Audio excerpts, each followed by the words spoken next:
Welcome to the shit show.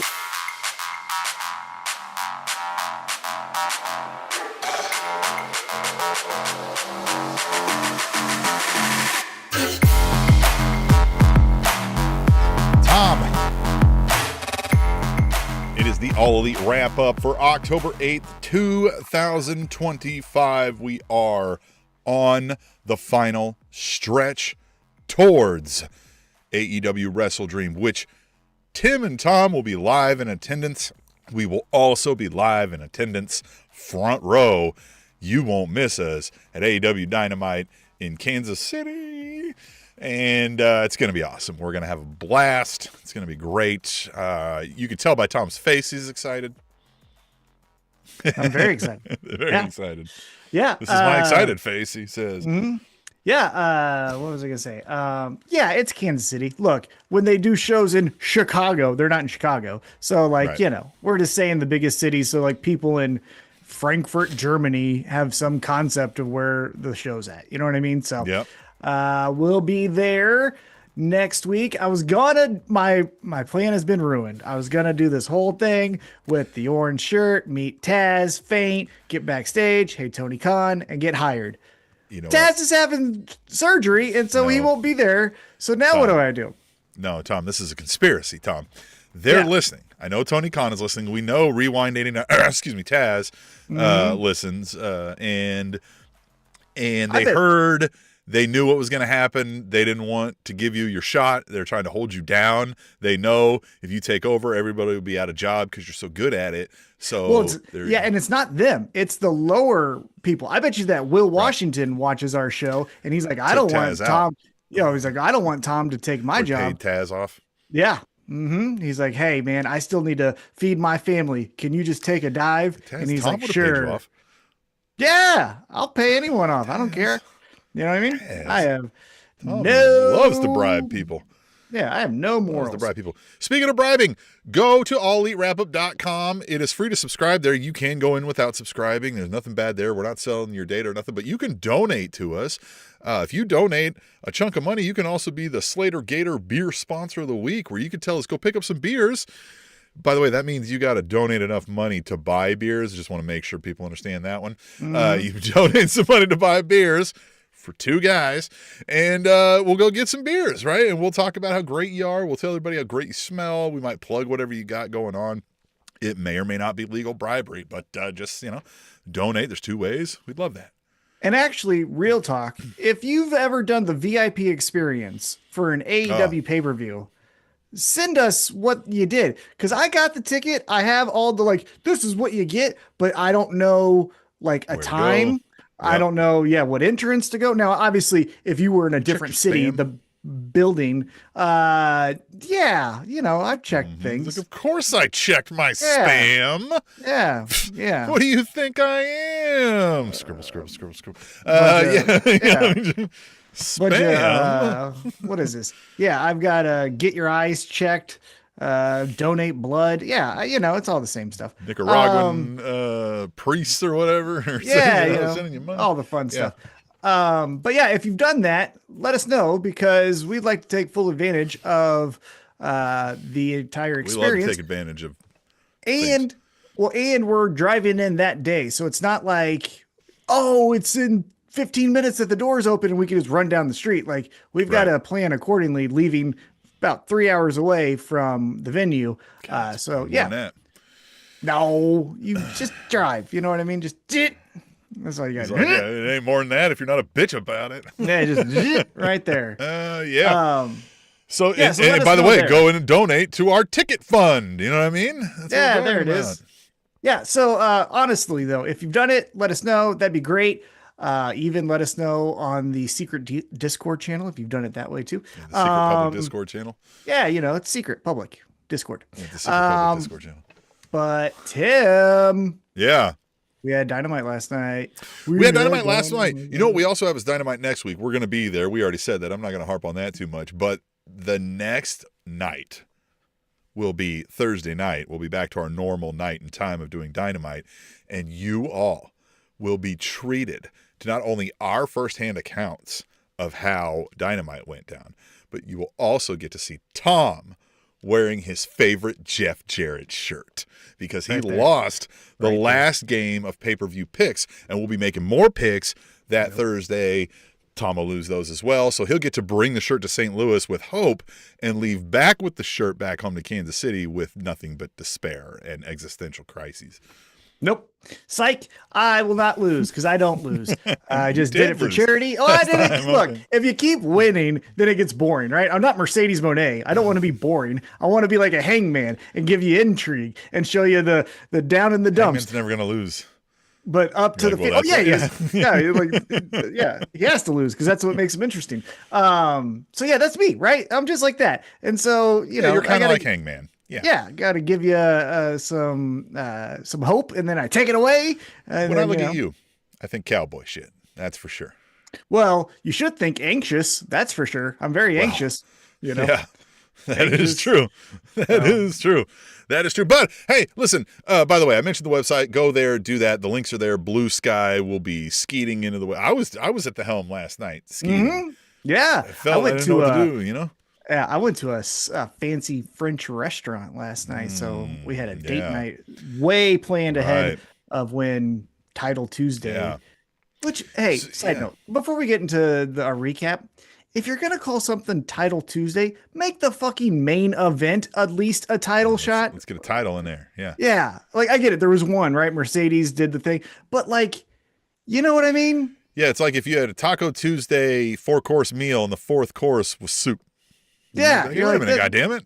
Yeah, I'll take soup. Yeah, but there was not as tacos in main the other event. 3 courses. I get it, but like the Right. final one is a taco. Yeah. Exactly. Yeah, so that was That's fun. let's talk about it. So last night it started with a promo battle.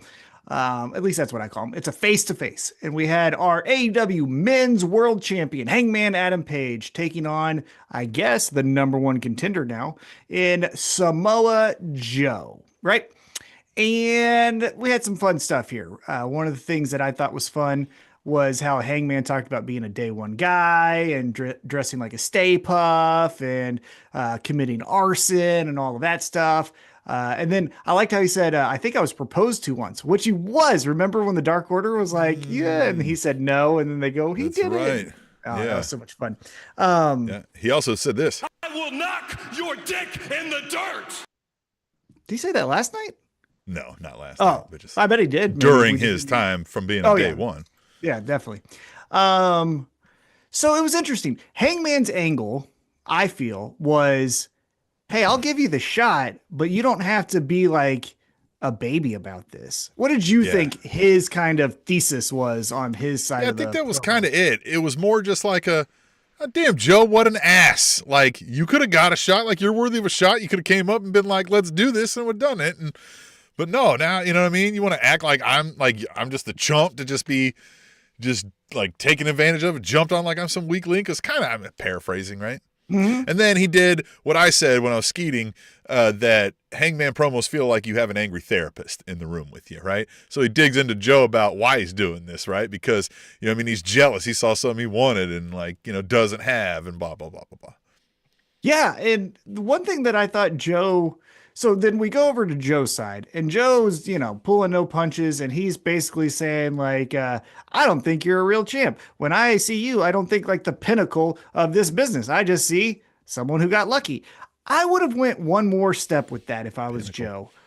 I would have went, and I beat you in our last championship match. It was a triple threat, but me and you were both in there, and I didn't beat Swerve. I beat you. And so like, you have to live with that. I did that to you, and I'm going to do that to you again at WrestleDream.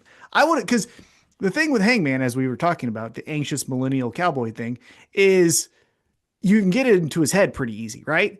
And saying the whole, like, I beat you in this same scenario, you know, minus one person in this match coming up at WrestleDream, but I did do this to you. And that could really fuck with his head. I think that would be fun. Yeah.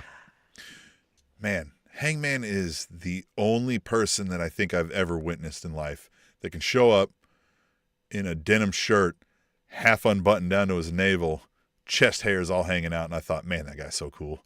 Mm-hmm. Right? Yeah. Yeah. It's like a non-racist version of like Burt Reynolds in the 70s. You know what I mean? Yeah. Yeah. It's just like, man, I want to Yeah. be like this guy. Well, it also I'm helps nothing that, like this guy, but I want to be like him all of a sudden. well, but it also helps that he does see the world in a way that is more rational and compassionate. So that's also good. But That is outlawed, here's my Tom. question. Huh? No reasoning, no compassion, no empathy. That shit's liable to end you up in one of the, facilities. Don't know what you're talking about, and I don't want to know. But look, let's cut to the chase. I think we're both picking Hangman at WrestleDream. So this is the thing that I'm interested in, right? Now, I said that last time when Joe had a title match and he beat MJF for the championship. So maybe I'm wrong. But again, that surprised me too, though. yeah, the consensus is Hangman continues his reign, right? Of course. So, and I know we got one more week of television and obviously the match and so all that. But if you were to get into your crystal ball right now, what do you see Joe doing after this? Does this lead him into a fuck everyone, I'm better by myself? Or I am not entirely sold on the fact that he wouldn't beat Hangman. Like I just said last week, we've got a heel problem in both the world heavyweight divisions, in the men's and women's. And Samoa Joe brutally beating Hangman, maybe in some sort of embarrassing fashion, would do the trick, right? I think that would cement him as a heel, and he's already has precedent of, oh, you don't think I'm going to beat your fucking favorite guy who's got the title right now? He's a bitch. And I will make him bow down. And that's in fact the promo he might cut the next night, right? Yeah. So there is that. But let's say what you said. He loses to Hangman because cowboy shit, right? We love the Hangman. What does he do next? That's not a bad idea, right? Like go on a murderous rampage. But I feel like we've seen that from Joe, right? But I am tapped on what's new for Joe. He always has the like, I'm a street thug kind of swagger mentality. And I think he's overplayed that some.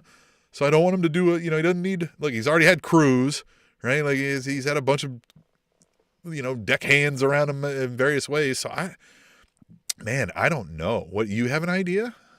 The only thing I was thinking is because remember, he is 1/3 of the trios champ. Now, I don't know the health status of Shibata, so that plays into effect of what we could do. Steal his trios team from him? Anyway. Well, I was just thinking he gets so caught up in failing to beat Hangman that he can't focus on tagging with people. He thinks he should do it all because, let's just say there were shenanigans in the match. That's how he lost to Hangman, right? Right. And so then he overcorrects. And then I think the one waiting, and this is why I think peeking behind the curtain, they kept Hook away from the ops after he got injured or whatever you want to call that, is I think they're like, hey, Powerhouse has finally got some shine. And I think a good way to like get him to that next level is a Powerhouse versus Samoa Joe, right? That's a meat on meat. And you already have some story built in there with we were champs. Joe goes crazy. Powerhouse has to set him straight. Joe's just he's ranting like I couldn't beat Hangman. Whatever. I'm gonna show it. I'm gonna show everybody. I'm gonna go find the biggest, fucking meatiest powerhouse there is. And then Powerhouse just back there like he's like, what? And then fucking whap, right? And just going at it. Yeah. I think they got to lose. Here's who I would have them lose to, by the way. You want to know who I'd have them lose the trios championship to? The best trio in the world. No, the best trio in the world. That is a good choice, but it's the best trio in the world. Dark Order. No, Dalton Castle and the Outrunners. Oh, the Castle Runners. I mean, there, every week having those guys on. No offense to the Demand or the Hurt Syndicate, but that is fun. Tom, I love the Hurt Syndicate. I love the We Hurt People. I love the Demand. I like Ricochet. If through Dynamite and WrestleDream, if neither of those could make the show for any reason, but we instead got the Castle Runners, I'm cool with it. Yep. You know what I mean? Like they're that fucking fun. Side question for you. Do you think, I don't know, because my wife asked me this and then I started getting like self-conscious because I was like, I would think so, but maybe not. If Lashley sees me, do you think he'll recognize me? I feel like he would. You got to say it. You got to just be like, Yeah. Francis. No, I'll just be like, your Titan fight sucked, and just he'll know exactly what that means. Because that first one against John Ott sucked. He slammed John Ott so fucking hard, but then Are we gonna find a way to scheme and steal some interviews again? Should I bring some equipment? Should we bring a mic just in case? Oh, we got our phone. iPhones. Yeah, it's true. It's 2025. Yeah, we can figure it out. I was thinking about that. I was like, if he sees me, would he know? I would think, man, you're going to be front row. And I drove him around 4 hours. I spent probably 24 hours of my life has been spent with Bobby Lashley in a car, driving him all around. When you told me, when we did the interview, this is a long time. For anybody who's new, before AEW existed, we did the show, The Spanish Announce Table. You can go back on AllEliteWrapup.com and go check out these old episodes. Interviewed Bobby Lashley. You told me, you were like, I got Bobby Lashley. And I'm like, sure you did. And you're like, nah, I know him. And I'm like, sure you do, right? Because we're still new friends, right? Yeah. Like, whatever. He was very familiar with you. I was very honestly, I was like, holy shit, this guy knows Tom. Yeah, I called him and he's like, T-Mac? I was like, yeah. Hey, man, would you please do an interview? He's like, sure. And I was like, oh. Yeah, because that was like, he came out of nowhere and did like a surprise, come back to TNA. TNA, right? Yeah. My worry is that like he had a bad experience in Kansas City, because the last fight he had in Kansas City was not a Titan fight. It was with this guy we nicknamed Bobby Babyfeet. And if Bobby Babyfeet didn't pay him, and then he looks at me and he's like, "Where's Bobby?" And I'm like, "I don't fucking know where that guy is. He didn't pay me either." Yeah, that motherfucker didn't pay me. He owes me $500. Well, you know what his bad experience was? Being chauffeured around by you. No, I bet it was. He did a meet and greet at the Independence Center with Kraus and Sharkbait, and Kraus and Sharkbait had more people than Bobby Lashley, if we're being honest. And I think that really hurt his feelings. It was an MMA, right? Like, yeah, it was exactly. And local guys that are big. Well, and this was when Kraus was like, climbing the ranks, and Sharkbait ran the Independence Center for like 2 years. Like everyone in the damn mall knew who he was. So. Yeah, well, and he would make sure that you knew him back then. So. Hanging out with Sharkbait at the Sprint Center, T-Mobile Center, whatever they call it. We were getting some snacks, right? I think you're in the booth, right, waiting on us. And literally twice he got stopped. People want to take pictures. And I got to stand over on the side with like a fucking hot dogs and popcorn and shit, like I'm his wife, like holding his purse. You got to see him soon. He has a new child. He has a brand new child. He has you told me that. Yeah, baby boy named Rocky, and so I got him little gloves. I got to meet him for the first time. I've FaceTimed that little kid fucking 30 times, so I finally got to hold him last night. It was great. Heart melting. Hey, for some, look, if you hand me your kid, I'm gonna drop him or her. I don't care. But anyhow, let's get back on track. So Dynamite germs. Yeah, you can't talk. Yeah, it's too soft. That's not real. Yeah. All right, let's get back on track. We then, after the face-to-face, which, again, no violence, so that's fine, right? We go backstage to Mark Briscoe, and I'm tired of this. He does his conglomeration is the best. Look at this guy and that guy and this guy and me and the girl and the ba-ba-dip-a-ta. No. The word of the day is oversaturation. I'm tired of this version of Mark Briscoe. So I want Mark Briscoe to do something of his own, right? He can be his own. He can have friends. He doesn't have to be the lone wolf that nobody helps, right? But I don't need the conglomerating every show, and I don't need the I'm the stand-in for the mascot at a West Virginia high school, right? Trying to hype up the crowd speeches from him anymore, right? I want him to be a little more of the everyman, right? There are a whole lot of people, a whole lot of wrestling fans that can identify with Mark Briscoe. You know what I mean? Like when they see that guy, they're like, I know 1,000 guys like that. Yeah. I will say I like in concept that there is a large group of baby faces, because when you look at the Don Callis family, you're like, well, who would combat them? I like that the idea is the conglomeration, right? But what I'm tired of is every week we get a word of the week and all this. I want the guy, Mark Briscoe, to be a little bit more, he hates MJF. And then if you don't want him to be that serious all the time, I want him to be more when he was with his brother. Remember the promo that him and his brother did in the barn? And it was the famous promo where they said, Terry Funk didn't wear no mouthpiece. The way that promo ends is Mark Briscoe shoots a shotgun on accident and it scares Jay. And he's like, hey, he's like, yeah, sometimes that happens. A little more Pillman, less, you know what I mean? Whatever yeah, less this and like, oh shit, okay, yeah, sometimes a gun will go off. And exactly.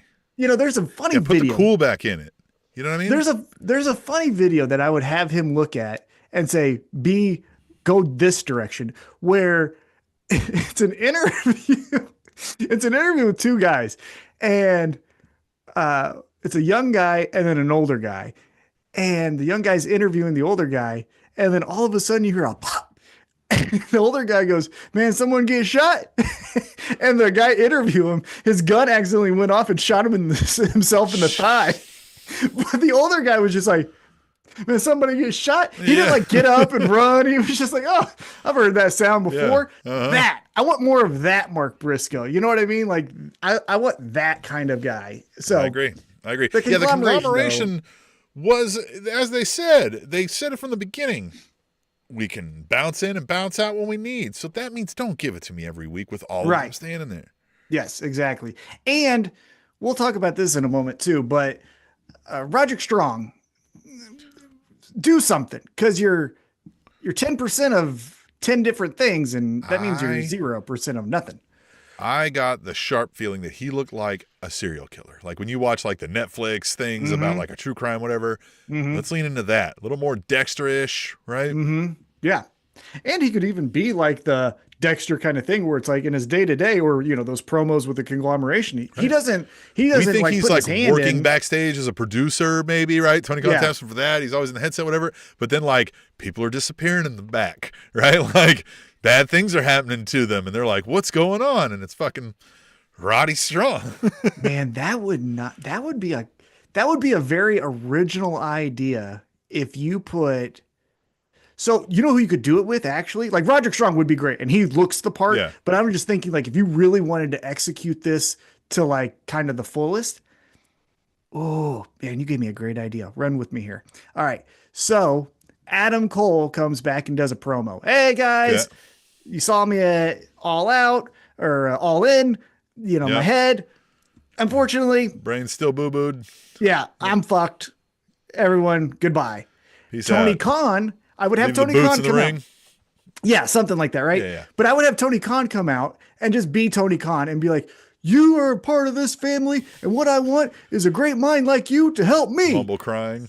Yeah, but he says this essentially like, I want you to help me because you're even though you're concussed all the time. I want you back here, Yeah, and then that's when it's like, yeah, we did a production meeting. It was led by Adam Cole, and now all of a sudden, has anyone seen Stokely? And you're like, I haven't. That's crazy. And then, again, you wouldn't do it each week, but randomly. But then I think like, somebody's gone for a little bit and then they show back up and they're like, I fucking woke up. I was in the whatever. Yeah. And they're like, I don't know what happened. Right. And we're just like, weird. What's going on? The last thing I saw was Adam Cole handed me a sheet for the rundown of the show that night. And then I woke up. Adam Cole went and got us coffees and he came back and we started going over the script. And then the next thing I know, I'm looking at someone's like, Adam Cole, huh? Keep hearing Adam Cole's name. I would do that like for a year, right? Just randomly. You can even have Roddy be doing the bidding for Adam Cole. Right? If you wanted to, right? So at some point, Adam Cole's like, look, I was standing right here. I couldn't have done it, man. I was over here, pal. Yeah. Bro, I was in the room with you. What do you mean? That's how you could bring back that group that they failed to launch with Adam Cole and Roderick Strong and Wardlow and all those guys. But I digress. But that would be cool. I would like that idea. All right, let's get into some in-ring action here. We get our first match of the night, and it's Big Tom, the Stone Pitbull, Ishii, taking on the MVP of AEW, Jon Moxley, and I love this match. It's violence. I love violence, violence, violence. This is great. Violence, violence. What do you think?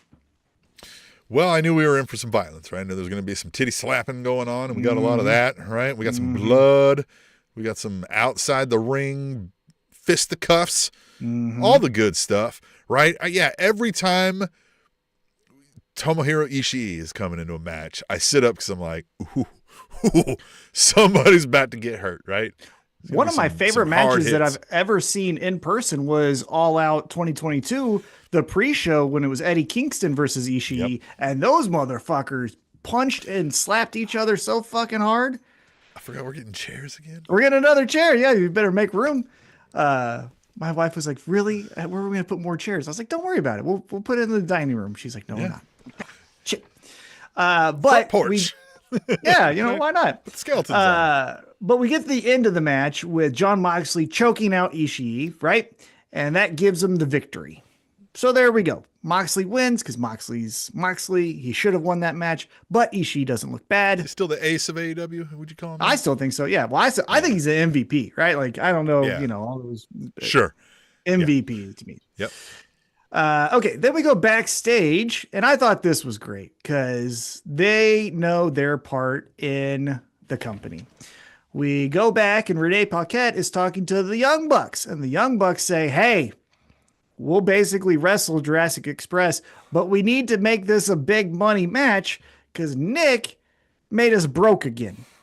Yeah. What'd you think of this? He's like pounding the door. He's like, I need the money. Give it. Come on, open up, Tony. Yeah. I skeeted this also. I thought Matt Jackson looked like a backup singer for a country music star. Like, he's still rocking the. If you guys are, I know you're up and down with the money, but like, let's get a little more down and out looking, right? Like, let's start. Yeah. Well, they mentioned that they're gonna watch Jurassic Express's match, later in the night.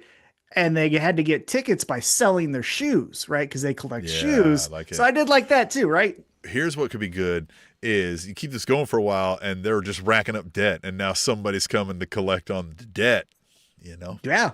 I don't know who that could be. Or maybe we introduce a new tag team that way, right? To come collect on those debts. Yeah. Debt collection would be a cool name too. You would really hate those motherfuckers, right? Yeah. Yeah. I saw somebody tweet or post or whatever, I don't know where it came across, but it said they were at an amateur wrestling event and the heel was just playing like a CEO and saying that like they hired investment firms to fire people for them and shit like that. And they were like, the heat is fucking palpable, right? Dude, that guy did an interview with Pablo Torre on Pablo Torre Finds Out. It's the fucking shit. That guy rules so much. He needs to be in AEW. Very similar to like how we got, a one-off with Nick Gage or the pizza guy was on there one time, right? We just need him once. I'm not saying make him a whole thing, but if he beat up Mark Sterling and then just left, that the whole thing is that's all I could think is we have the CEO. That's what she should be doing, right? Mm-hmm. Yeah. Say things that CEOs say right now and do right now, and everybody will thunderously boo you the fuck out of the building. You know what I mean? It'll be the most heat you've ever heard of. But no, you're out here doing a dance and just saying, look at me with all my belts. Like, am I going to boo? You're successful. I'm supposed to boo that?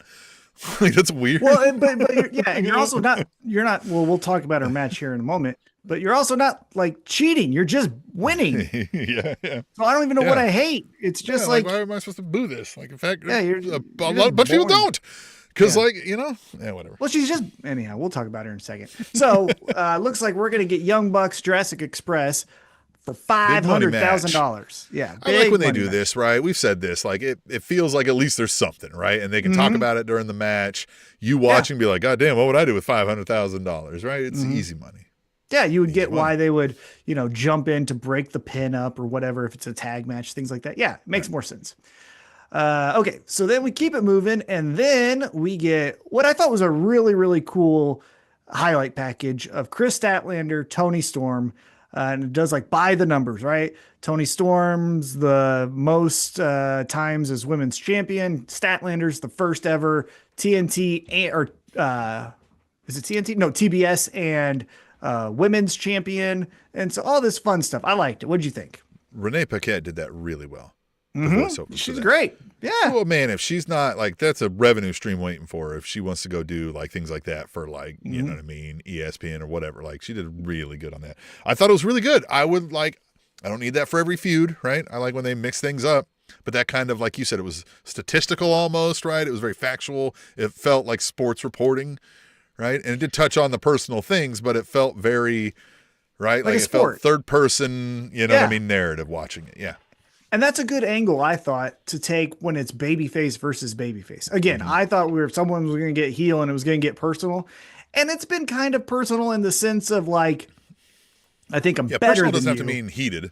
Right. It was just, I think I'm better than you and you think you're better than me. So let's figure it out. Yeah. Personal is we've done this 4 times. Like, I respect you, but you're not going to lead, right? Or whatever, whatever the count is, right? Yeah. Yeah. And so, doing it from what will break first, right? The streak of Tony Storm winning these championships or the, first ever TBS and women's champion and then just up in smoke, right? So we'll see how that goes and we'll see how it goes at WrestleDream. All right. We keep it moving. So you're not going to wear the Jeff Jarrett shirt at WrestleDream, huh? That was like your big thing. You're like, oh, you're going to wear the shirt at the WrestleDream paper. Yeah, you. Yeah. The big thing was you are going to wear it. Yeah. Yeah, fun fact, I was not going to wear it. And I knew I was going to win, so I wasn't going to be faced with the decision. Okay. All right, we get a street fight. And it was the Hurt Syndicate. All 3 of them, Shelton Benjamin, Bobby Lashley, and MVP, versus The Demand, GOA and Ricochet. GOA walks out first, or I guess The Demand walks out first, and they got all their weapons. They look like the everyday, ready for a fist fight. Yep. The Hurt Syndicate comes out, and they're still in suits and stuff. Yeah. Yeah. They don't have jeans and fucking, no. No, I don't like it. It was so silly. It was so you have money, dress according to a fight. It felt akin to like the corporation days, right? Where everybody had to wear a suit just to kind of like make sure you knew they were in the corporation, right? What I would have done is, again, if they're professional businessmen that are going to get into a fight, wear Gucci shorts, right? Wear the top line of the stuff. High-end athleisure gear. Yeah. Right? And you're like, well, motherfucker, right? Like that makes more sense because no one's going to fucking, take their cufflinks off and then start fist fighting like a fucking jamoke. So I didn't like that part. If nothing else, I get like, if you're wearing the slacks, maybe, right? Yeah. Like, and you took it off and you're in your whatever, what we used to call wife beaters. I don't know what you call tank tops now, right? Tank tops. Tank tops. And like that, like, okay, I can get that, right? But if you come out in the suit jacket and the, you know what I mean? Yeah. Man, no.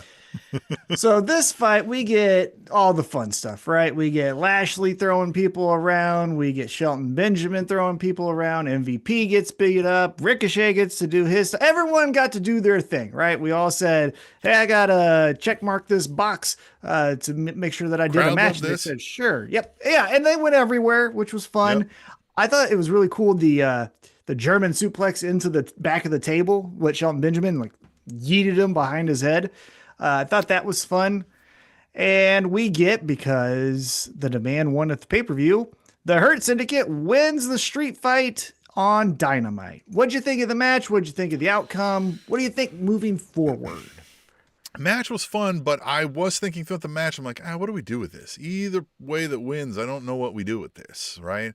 And I don't know where we're going to go next. I don't feel like it's done now. Right? Like, I feel like we've traded back and forth, so it's not done, so we're going to do it again. And fine, I guess. But ultimately, I don't know who I would want to win the feud between the two groups, right? The Demand. The Demand needs to win. Because if the Demand loses, they are forgotten about in 5 weeks. True. Yeah, we're going to keep singing, we hurt people. Yeah. And Bobby Lashley needs to beat people up by himself. Yeah. We got Shelton Benjamin that could do the Continental Classic again. And then MVP. I would have the Demand pin MVP again, and that would make MVP say, man, I am too old for this shit. We're saying Taz is out. I wouldn't hate MVP doing some commentary once in a while. Like, that'd be a good spot for him, be the heel commentator in there. Well, then he needs to get his act together, because this whole Bobby and Shelton are just beating up these AEW kids all the time. It's like, you're not like Don Callis for everything that is, bad about him as far as being a heel. He will keep saying like, that was an amazing move. I hate him, but Kenny Omega can do a running knee better than anyone. You got to get him disconnected, right? Like, he's no longer like in the Hurt Syndicate. That's broken up. He's just MVP. He's by himself. Then I'd put him on as a heel commentator, right? Like, I don't want him siding with anybody.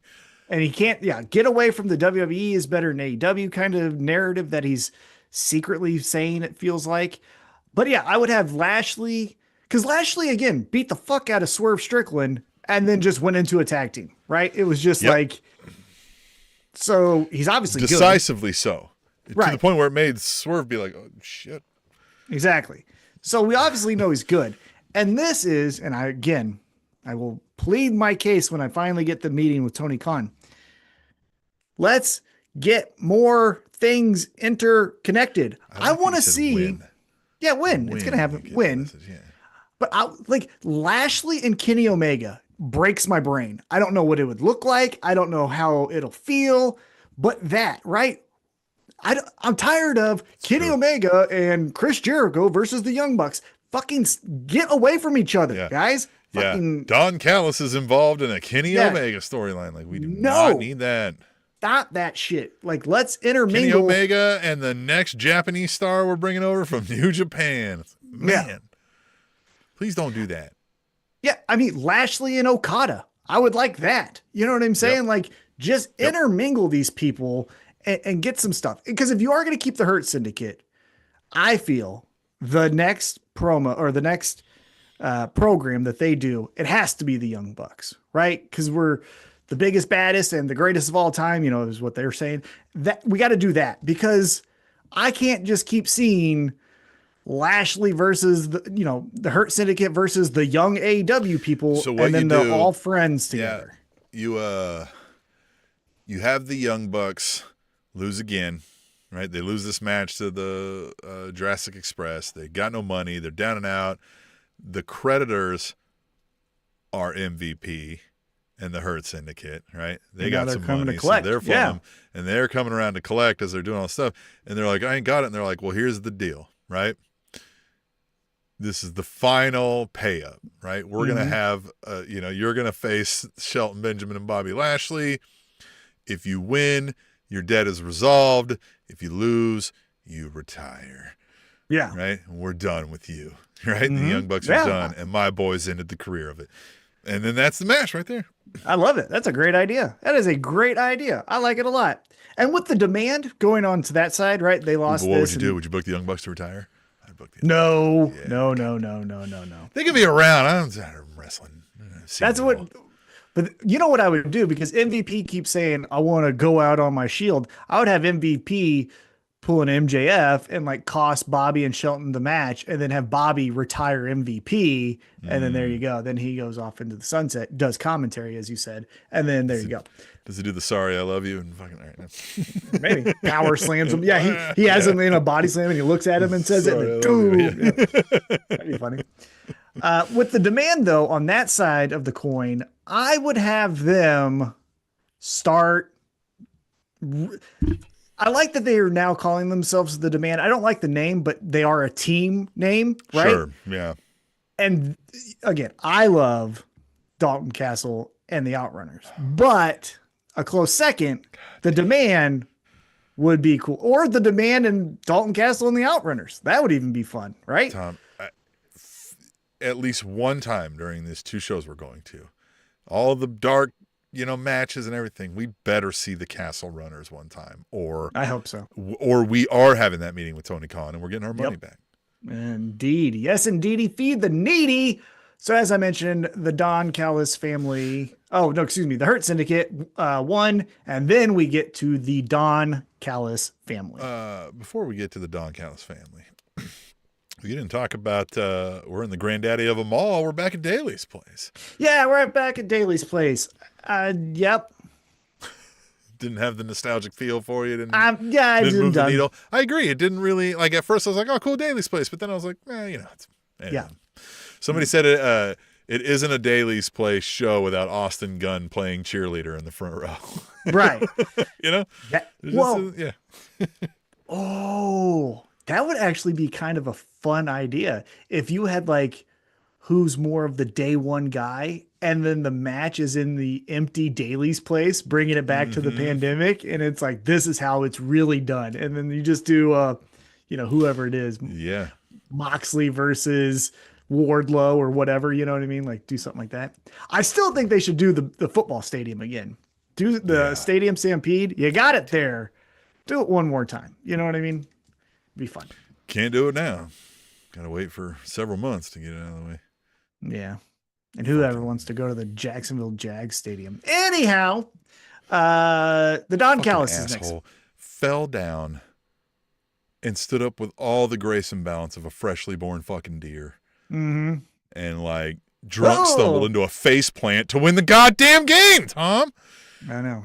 Well, and then our fearless leader, this guy right here, Patrick Mahomes, decides to call back-to-back timeouts like a fourth grader.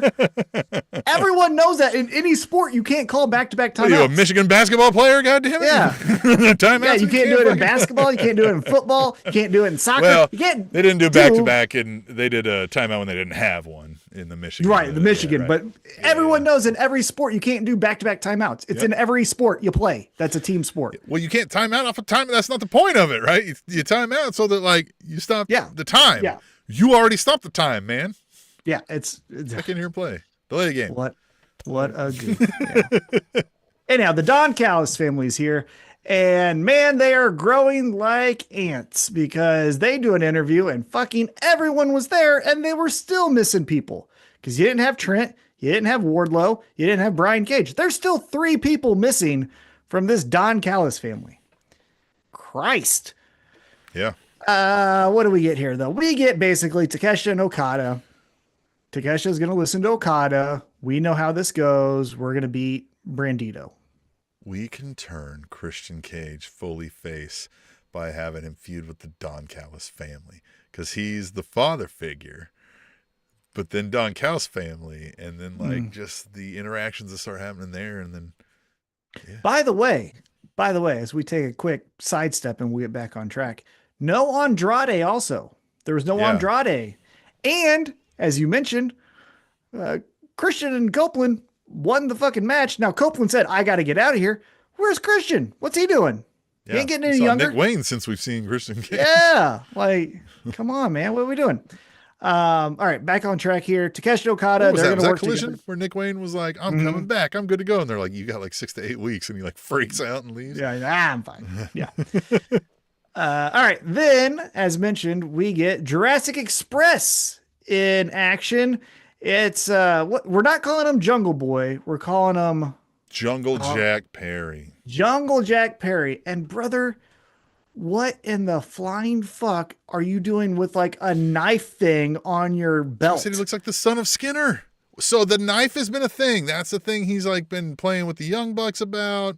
He's been carving a knife. He said, you stabbed me in the back. Like there's something about a knife with the Jack Perry character. But again, that felt like it belonged to the Scapegoat character. And if you guys are trying to stall with that right now and you're Jungle, then I got to see the loincloth, right? Like we got to do it. You got to live it, man. Yeah. So they're taking on KM and Oreo or something, Orin or something. Local town. Yeah. They beat them up. Yeah, that's good, right? They get all the fun. They win, and guess what happens? Nick and Matt Jackson jump them from behind. I think, just guessing here, if you notice, Nick Jackson was wearing glasses. I think he's wearing those meta glasses and like recorded a video as he was beating him up. I think that's what he's doing. That's fun. Yeah, I think so. So should we buy some of those for the events? We'll be front row and shit and wear those and get some. Yeah, definitely. From like our view. Yeah. It would be fun. It would be good. Yeah. So yeah, basically the Young Bucks do this is a callback and hits Jack Perry in the gut. They beat up Luchasaurus. How are you feeling going into this? Honestly, I feel like they did them a favor though. They now gave Jurassic Express an opportunity to win $500,000. You're welcome. Yeah, I mean they did, right? This is an opportunity you did not have before. So, so I beat you up. They also gave you an opportunity to win $500,000. So, yeah, doing you a favor. You're welcome. Yeah.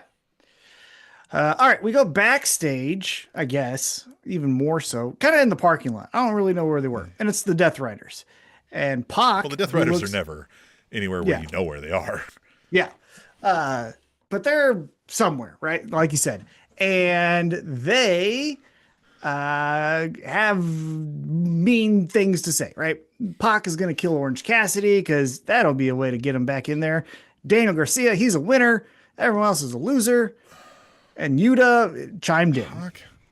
Pac looks like he never leaves the gym. Even when he's wearing his clothes, it looks like he's wearing his gym clothes and he just got done like lifting, you know what I mean, a set, and then he cuts his promo. But we'll get to the match. What the fuck was he wearing though in the match? Looking like local talent with the thing like that. You know what it reminded me of is when Juice Robinson came back in the gauntlet and he was like, I'm shaved and wearing this thing. It's like, that ain't a good look. Yeah, but I think what it is he took his shirt off. People looked at him and were like, dude, you don't look human, right? You have no body fat. You have 14 abs. You have been doing nothing but lifting weights and sleeping since you've been gone. You don't look real. We have to cover this up or people are going to think it's AI. That's what I think happened. Yeah. I mean, maybe. It feels weird. It feels weird. Oh, seriously, I'm like, God damn, man, how can you even move? It looks like you're plastic. It looks like you're a molded plastic fucking Jesus Christ, man. I will say, I do like the haircut. I know people are like, ugh. I like it. Right. Yeah. Because with the long hair, it felt like, well, and it also just felt like dated. It felt like he was an ECW wrestling Kid Cash. You know what I mean? But man, it really now, without it, it just really highlights that, man, he's a different looking dude, man. Nobody looks like this guy. Mm-hmm. He looks, if you said, picture a guy who is angry about every single fucking thing and annoyed with every single fucking thing, Pac is it, man. Like, it looks just... Yeah, I would say me and him are the same except for he works out. Yeah. Other than that, I mean, we're the exact same. Well, remember we used to do what can. Well, remember what we used to do what when can't T-Mac hate? Yeah, I can hate anything. Yeah, hate Pac. I don't care. Hate them all.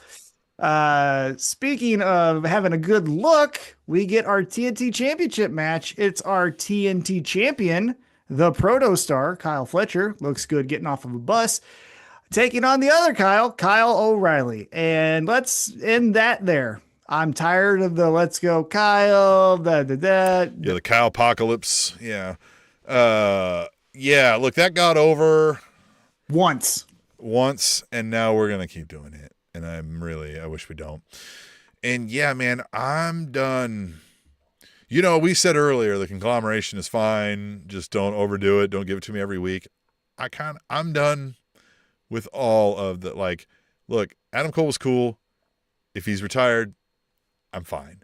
If I don't see Roderick Strong again, I'm fine. If I don't see Kyle O'Reilly again, I'm fine. I don't think, for me, they're adding much quality content for me here, right? The matches are good, right? The matches are good and passable.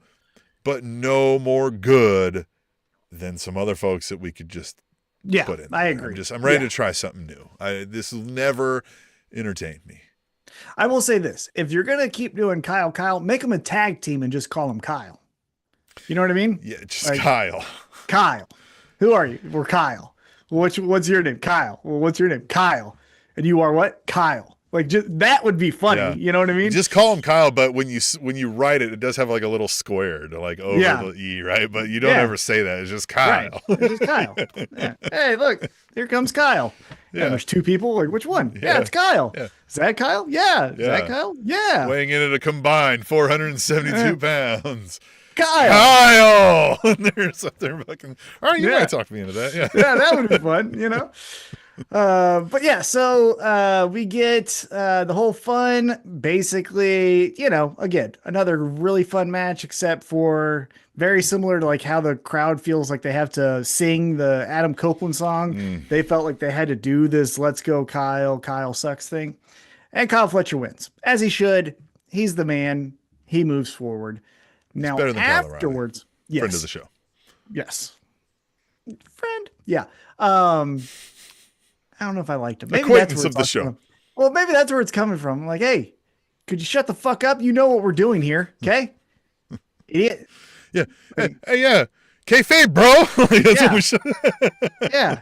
You're wearing underwear. Are we supposed to act like that's normal too? Like, fucking come on. What the hell? Anyhow. You're wearing motorcycle shin pads like they're kick pads, and I'm supposed to fucking pretend that this is. Yeah, you're a tough guy. But afterwards, we get Mark Briscoe running into the ring. And now at WrestleDream for the TNT Championship, it's going to be the Proto Star, Kyle Fletcher, taking on Mark Briscoe. And this is a rematch because if you recall, Mark Briscoe had Kyle Fletcher beat, but that's when MJF cut his honeymoon short, cost Mark Briscoe the match. So this time around, does Mark Briscoe beat him at WrestleDream? I hope not. I hope not. Yeah. Picks next week. Yep. Again, if we're keeping this version of Mark Briscoe, because to be clear, I really do enjoy Mark Briscoe. I'm just tired. It almost feels like, when a sitcom gets so popular that then the characters become characters of themselves in the show. Do you get what I'm saying? Like, did you ever watch the show Scrubs? Yeah. Yeah. No, I know what you mean. Yeah. First 2 seasons, JD and Turk are like, by the 8th season, they're like Eagle. And it's like, who the fuck are these 2 guys? Yeah, I know. Yeah. That's kind of what Mark Briscoe is. They run out of witty lines and then they just become running gags. They just become running jokes. Yeah. Yeah. And that's what I feel like we're on the cusp of with Mark Briscoe. So if you're going to change it, awesome. I'll have him win. If not, let's keep Kyle Fletcher, who honestly, I'd say we need something from him too. You know what I mean? I think we need the big, bad, scary wolf to make Kyle Fletcher intimidated a little bit because he's walking around with his chest out pretty big and no one's really checking him. Right? Yeah. You know? So. Before we move on, backtracking a little, Theo P said, where will Andrade end up after AEW? TNA, AAA, CMLL? He's already booking his end of AEW. Yeah. I'd say ROH, but I mean, kind of the same thing. But I mean, he could do that, right? If he's not really, if creative don't got nothing for him here in AEW, you're right, they could just run over in the ROH over there. I mean, CMLL, right? Because that's who they have the partnership with. Because AAA got bought by WWE. Yes. Yeah, right. CMLL. Yeah. Have him down there as the babyface taking on MJF. Think that'd be great. AAA is now like new Twitter. Mm-hmm. Yeah. it's like, yeah, it's got the name, but it ain't the same thing. It ain't the same thing. Yeah. All right. We get back into some in-ring action with our TBS Championship Open Challenge. As you remember from last week, Mercedes says, I want to take on someone from the state of Florida because I've never wrestled in Daly's place.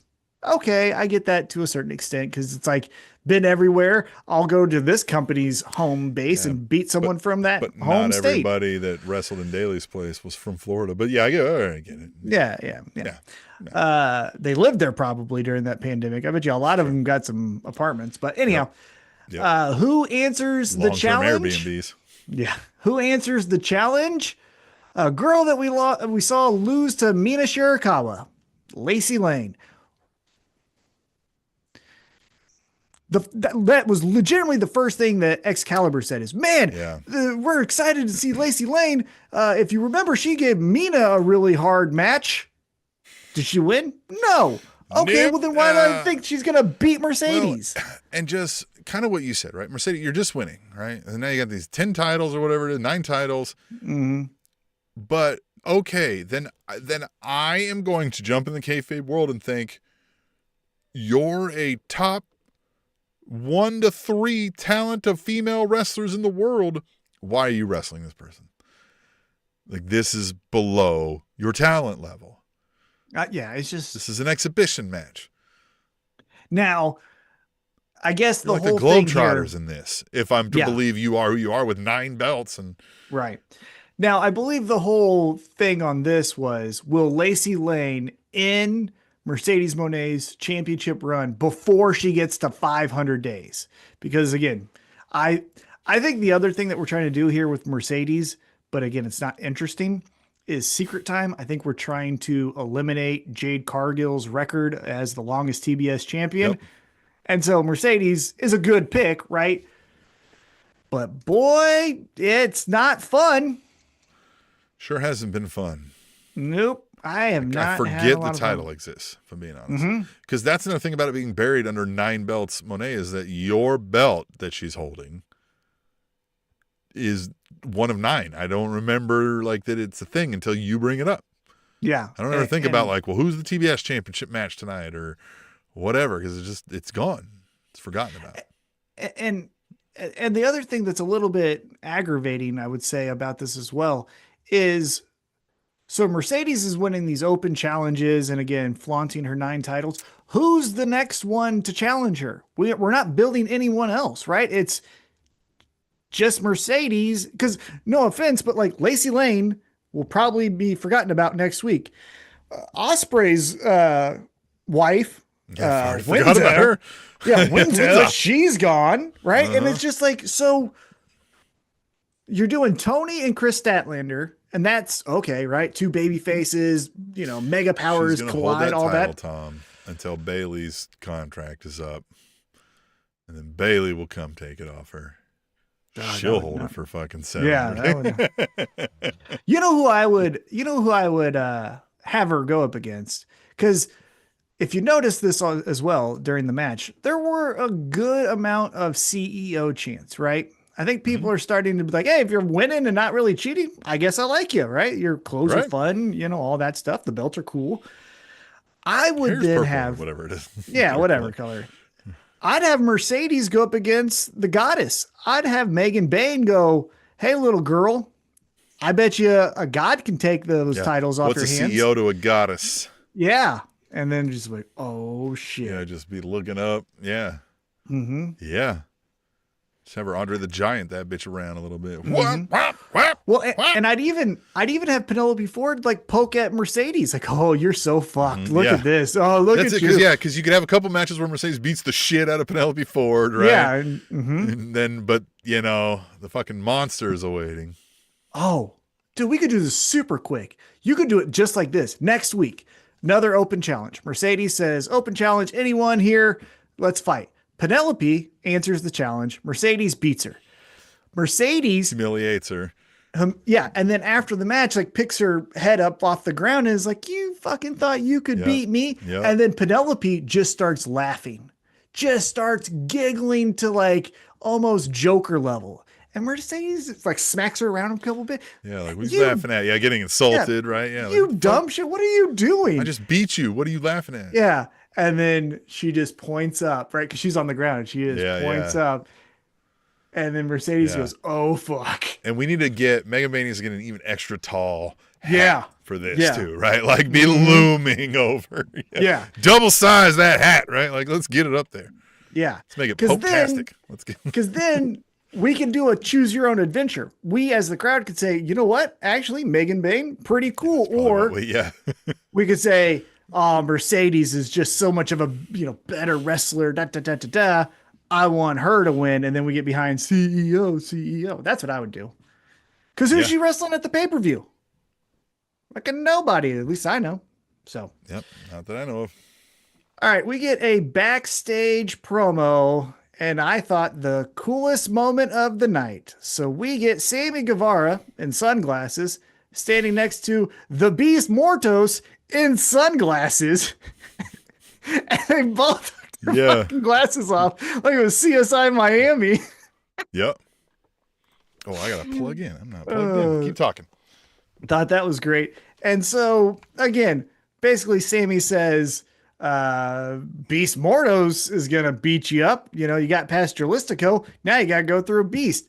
And then we go over to Eddie Kingston. And Eddie Kingston's like, man, why are you still talking to me? Because you're not the one facing me. It's going to be that guy. Hey, that guy, Beast, you're going to get beat up because of your friend. How dumb is that? Sammy keeps doing this to his friend. Yeah. Why are you so bad at this? And so, I thought that was interesting because again, it feels like then it's going to be Sammy versus Eddie, right? Like we're beating everybody. Yeah. Unless it's Roosh. Unless Roosh comes in and goes. So that's it. Maybe we think we're getting there. He gets to Sammy. He beats him. And he's like, all right, I'm done. And then, and then Roosh goes, no, the fuck you're not. Yeah. Rooshes him. Yeah. And then Hook was standing there. So that happened. Then he's still here. But he did nothing. Yeah, that's what he does. Did I say that out loud? Oh. I still love Hook. I know. love Hook. I want to get behind the Hook, but we haven't done anything right with him. But we need to either take the training wheels off, like I said, or like hide them. You need to start hooking some motherfuckers is one thing, right? Or, like, you know live what up we to the could do? name. Now, again, I don't know contracts and That not should be it's fucking like he gets people with a hook, like like a in clothesline and whatever. Like just fucking hook. But here's what right to the side of the damn. Here's where maybe we should go. Ooh, try this on for size. So Eddie Kingston beats up the Beast Mortos, right?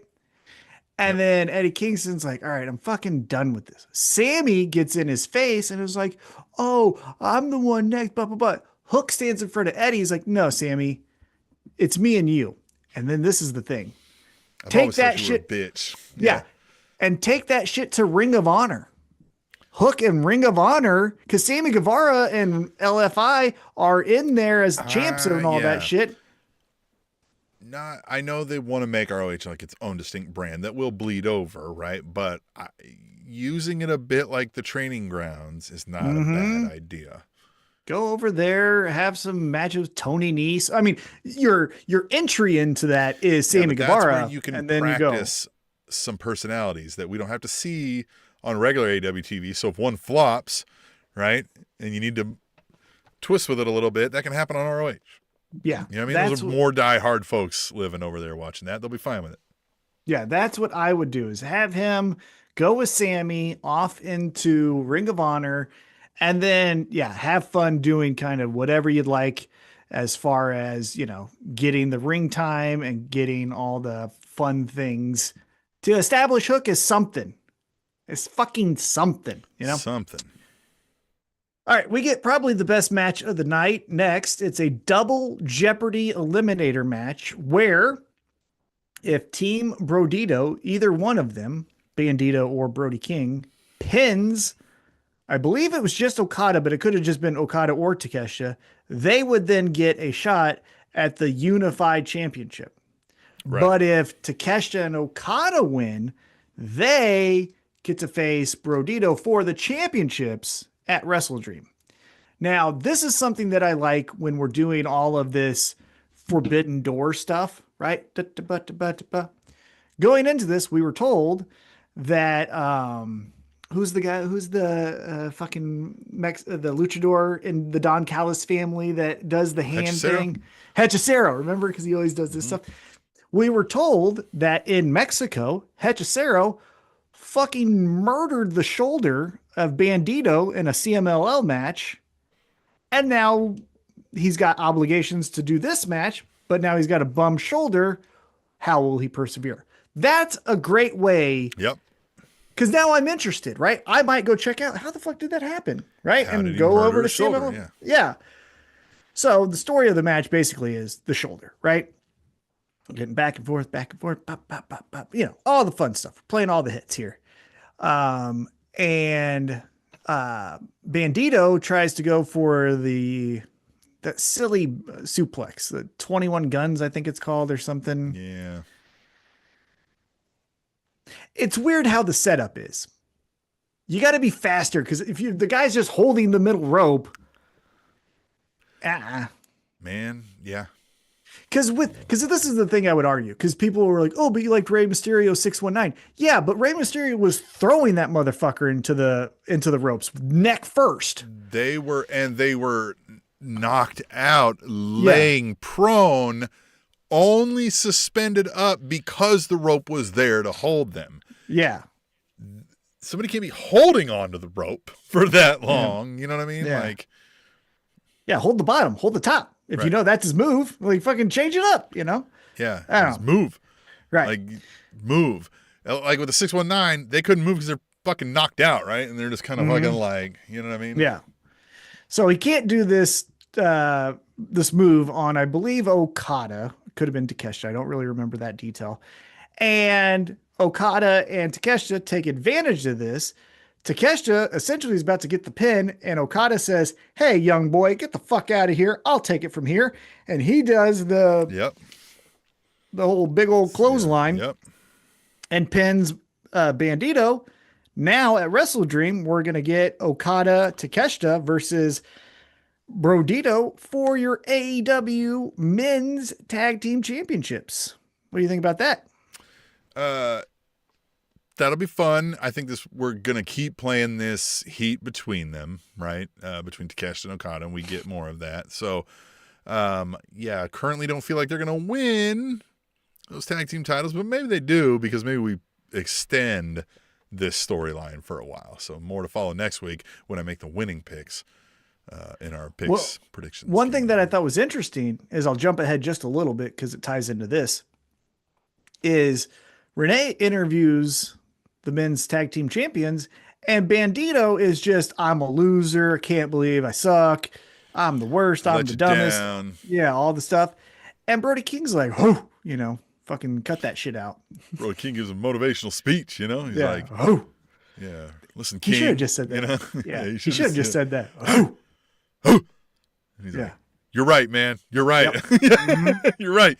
You're right. I can't be down on myself. Like, go on to this long thing. Like, I'm internalizing my own thoughts. Nobody said that to me. I can just go on this long diatribe and be like, just, one bark, and they pull all of that out of it, Oh, yes. That would be fun. Picture this. This is how you would do it too. So Bandito does the whole thing, and he goes, I just can't believe all this stuff.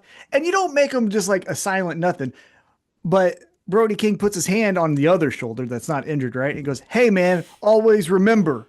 Oh. And then Bandito goes, yeah, like you said, all the stuff. And he goes to walk off. And then Brody King is still standing there with Renee. And Renee's like, that was really profound. And then he looks at her. Oh. And then that's how you. That's how you. That would be fun. Be like, she could just be like, as he walks off, she's just laying there. Why? She was like, that was very profound and motivational, right? Just like she was moved. And he just, yeah. There you go. Okay, so let's keep Tony, moving. I know. Come on, I know you're watching. Come on, brother. We go backstage after this match to talk to Willow Nightingale and Jet Speed, and they're ready for FTR and Megan Bayne. Okay, and then we go over to Stokely and FTR, and Stokely said so. I didn't write it down, but Stokely said something like, you don't need hoes if you got two bad bitches like this. Yeah, two bad bitches. Yeah. And that's when Penelope Ford so and Megan Bayne when I got two bad bitches. Yeah. Well, because initially I thought he was talking about FTR because they weren't in frame. And I was like, so I thought he was going to go into, and this would have been hilarious, like, you don't need hoes when you got two swole dudes. And be like, wait a minute. I mean, this is not, no, but like, no, keep going. No, you got it. You got it. Yeah, you got it. We know what you meant. And so, they end the promo FTR and Stokely with Megan Bayne and Penelope, where Stokely's like, top guys. And then she goes, top goddesses out. Yeah. Here's the thing I'll say. I liked your idea if we introduced Megan Bayne to Mercedes Moné with the huge fucking headdress. We don't need it though. I know. She's just standing backstage. Making everybody look tiny back there. Yeah. We gotta do a wide angle camera shot just to get this in. Well, but even if you look at the Beast Mordos, he wears normal clothes. And I get that she, I guess, does too, but like the headdress is so, you don't see anything else. No, she dresses like she wants you to see something else, but your eyes just go right to this fucking head thing. Yeah, my headdress is up here, Tom. I know that. I can see it. Yeah, but like, just so, I don't know. We'll see. All right, then we move ahead. I still have to demand, Tony, if you're watching, the next storyline is FTR tries to go through a resident training course on how to get hoes for Stokely, right? Week over week. And these two guys have been married for fucking decades now. They don't know how to get hoes, right? And that's where people can kind of be fucking with them. Like, what you're trying to learn how to get hoes from these guys? Brother. And those two guys, especially the way they look, would be perfect at the old man thing that every old married guy does. Oh, why don't you just go talk to her and just hold her hand? Yeah, you don't do that. Yeah. You don't just Go up Like, and give her a line. No, that is not how this works. Yeah. You got to meet online first. I got to like join Bumble just to talk to this girl. Or just like go up there and dance on her. It's like, that's grinding. And I am not, no. Yeah, well, that I would. Oh, man. Kids if don't I do was that. single. What? Kids don't dance, Tom. I've been to a bunch of clubs now. The kids don't dance. They jump to the music now. They all stand there and they like jump to the music and like nobody dances. Like nobody's dancing rhythmically to the goddamn song.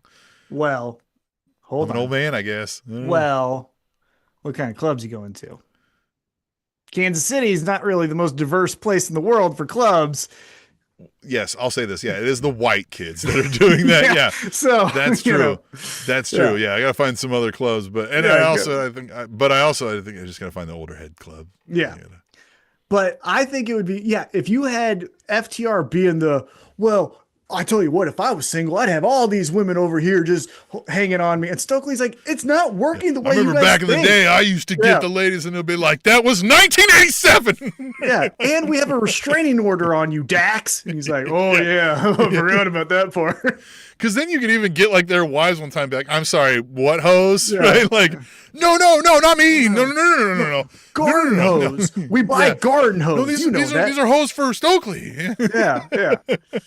We love yard work. You know that, hun. Yeah. We're only talking about garden hose, Yeah. Then the thing is like, it's starting to work a little bit. Stokely's like talking to a girl and they'll be like,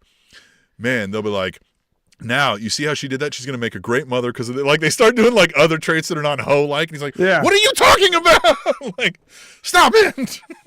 or they like give them, And another skit could be like, they give them a line and it works. And then they look at each other like, you mean we could have said that back then? And you're like, I guess so. They'll be like, the first thing they're like, you should marry her, man. Being married has been like the greatest thing in my life. Like it just, like it really completes the soul of a man. And they'll be like, what are you, damn it. Yeah. No, I don't want that. You bums. Yeah. No. All right, let's get back on track here. We go to our main event. Some day one guys. It's Orange Cassidy taking on Pac, who's dressed like a dope. Yep. And we get some fun here, right? They have good chemistry. It's not one of their classics, right? And I think they knew that because it's Dynamite and they had 15 minutes or whatever it was. But what'd you think of the finish? So let's fast forward. We get a tombstone that Pac gives to Orange Cassidy that lays him out. Then he pushes him down the stairs. And then all of a sudden he can't move because Darby Allin handcuffed his ankle to the guardrail or whatever it was, and then gives him the little middle fingers. But then Pac's just like, that was annoying. Like, it's handcuffs. You know what I mean? Like, it's hard for me to think that Pac could just kick out of that. But when Adam Copeland is watching his wife about to be murdered, he can't get off the fucking rope. Yeah, I know. Like, he should have been more constrained. And I like the idea of Darby. So to expand on Sting in the rafters, Darby's always hiding in the kind of backstage or a little off to the stage spaces that you're not, you know what I mean? You're not thinking of, you're not expecting, right? Mm-hmm. He's in the shadows, right? All that worked. But that it didn't matter is weird. Yeah, because just have him lose there, right? Yeah. He can't leave there. Orange Cassidy gets the count out victory. Yep. And then you have a Death Rider unlock, hey, I know how to pick locks, gets Pac off of that. And then we get to the fun stuff that we did. But yeah, it was just so silly. Earlier in the show, Orange Cassidy, and I think it was Conglomeration, they did their little like hand in and like, whoa, whatever, right? Orange Cassidy should do that. He should call for the, hands in. And then when everybody's like, all right, and he's just like, whatever. And just like walk off and just like leave them all sitting there like, whatever. The first person then says the thing. Like, does he know how this works? No. All right, so then Orange Cassidy gets the count out victory. That's all fun. And then we get Darby and he reappears and then he's gonna fuck with Pac. But LOL, here comes the Death Riders. And they're freshly cleaned white t-shirts and Darby, he runs away, says, come out and face me. I did like how the Death Riders like, Moxley, you're fucking insane. Like, stop this. Stop it. Like, they were restraining him. I thought that was we don't have a plan, right? Yeah, this is right. Yeah. Yeah. And Darby then gets a fucking, what is it called? A Molotov cocktail. Yeah. And he's like, ha, ha, ha. Yeah. And apparently fucking Goldberg comes out dressed in security guard and fucking spears the shit out of Darby. Yeah. Like, what the fuck was that? Which you get, it stands to reason. Guy's going to light a goddamn explosive bomb in the crowd. That's what security should do.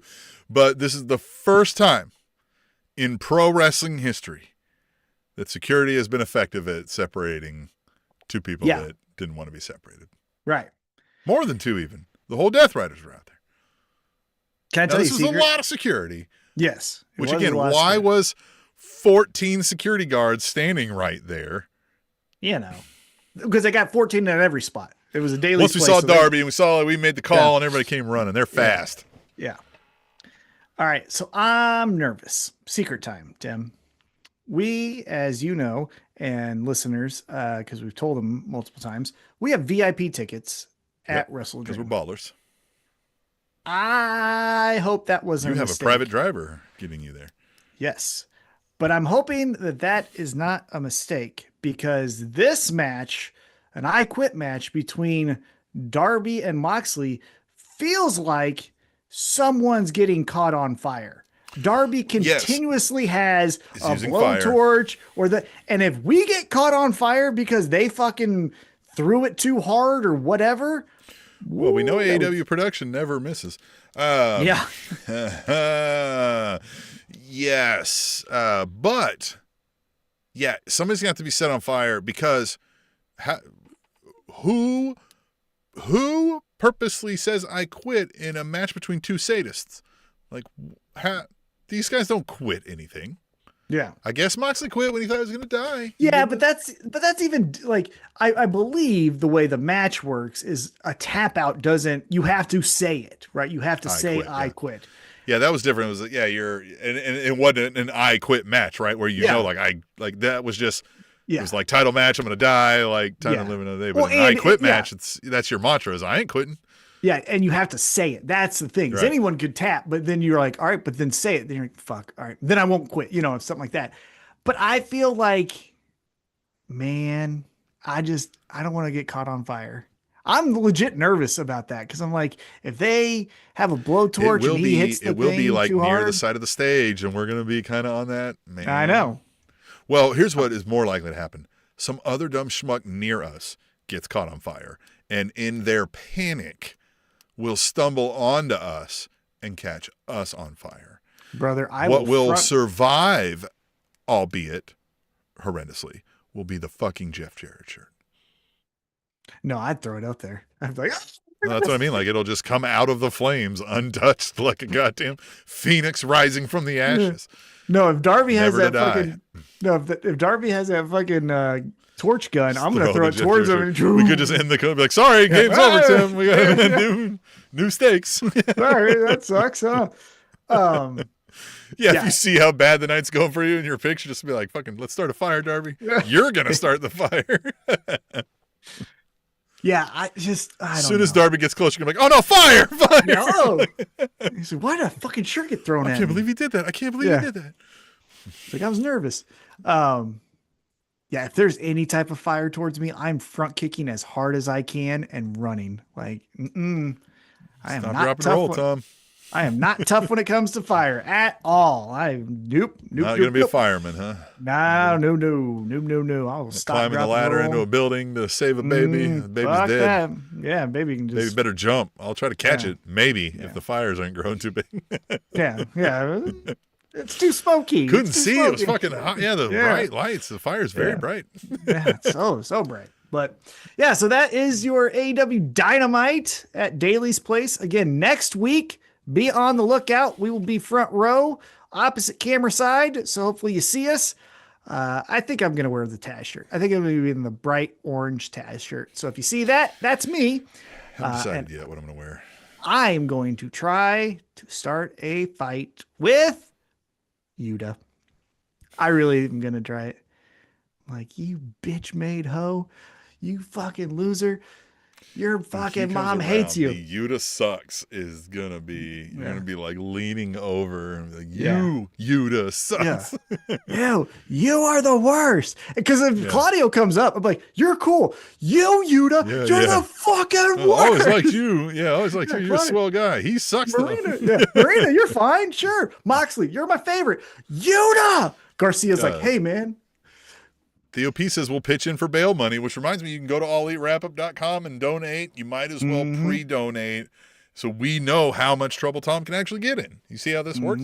So in advance of us going there, start donating now. You can also, I'm just putting this out there for anybody that goes up there, some of those donation links will let you do reoccurring donations if you're a big baller.